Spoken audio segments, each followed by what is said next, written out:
প্রিয় বন্ধুরা, আমরা কখনো কখনো অনেক ভালো কাজ করার পরেও আমরা সমালোচিত হই।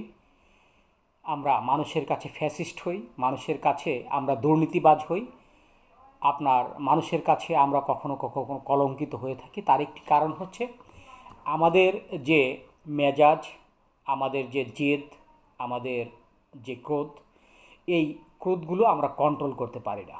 যেই কন্ট্রোলটা সাবেক প্রধানমন্ত্রী শেখ হাসিনা, তিনি অনেক ভালো কাজ করেছেন, আবার অনেক খারাপ কাজও করেছেন। তারপরেও খারাপ ভালো দুটি মিলিয়েই এই বাংলাদেশের প্রত্যেকটা রাষ্ট্রপ্রধানই এই 1971 সালের পর থেকে যারাই ক্ষমতায় এসেছেন সবারই দোষগুণ রয়েছে। তারপরেও আমরা মনে করব যারাই ভবিষ্যতে এ দেশের রাষ্ট্রীয় ক্ষমতায় আসবে, তাদের জেদ এবং ক্রোধ যদি কমিয়ে রাখতে পারে তাহলেই তিনি গেইনার এবং তিনি সফলতা অর্জন করতে পারবে, এটাই আমরা দেখছি।